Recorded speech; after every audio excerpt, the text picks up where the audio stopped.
qysh me fëmijët e vegjël, edhe deri te stërgjyshat e tij, domethënë gjyshat e mi, nuk ai përqafimin do të me ta dhanë përqafim, nuk e jepte si fëmijë që ndonjëherë detyrohet me ta dhanë për me i dhanë diçka. Omeri kur nuk jepte përqafim për me i dhanë diçka.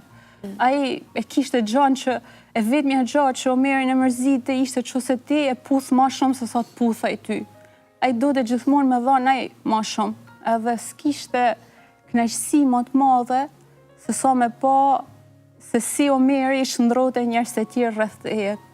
Se kur shkosha te babi, gjyshja jeme po bën 90 vjeçe, edhe me ata ankesat e veda, kur vite Omeri nuk e shifsha masin 90 vjeçe, e shifsha si i vajzë 20 vjeçe, se e shifshe tullun si qenë të njek Omerin, edhe i bata ato shkallat 5 herë në ditë, dhe më thonë i thosha o nan, më lodhin mu nan, dhe më thonë, se aq gëzoshin me Omerin, edhe sa të përveç se të mungan Omeri, të mungojnë ata njerëzit tuj, si kanë kënë me Omerin, dhe më thonë, ke i malë, ashtë malë për ta njerëzit që të rrethojnë, edhe për se si i bate Omeri ata, dhe më thonë, ashtë. A ishe në ëndër? Lutem për natë, por nuk e kam pa.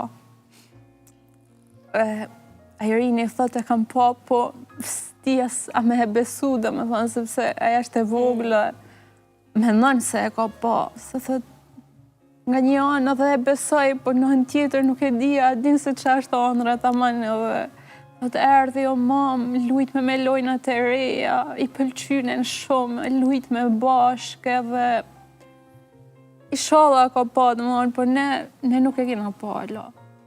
Si jena gati me e pa ala, kam përshtypje. Deri kur... Imelda,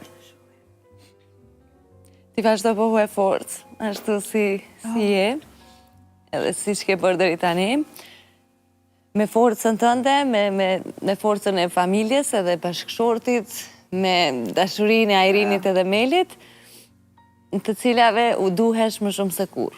Ata janë tanë forca e çdo gjajet. Mas tishin ata, besoj se kishin me pas fuqi për me vazhdu. Kisha dasht i mesazh të vogël se me që jena edhe në fund vitit,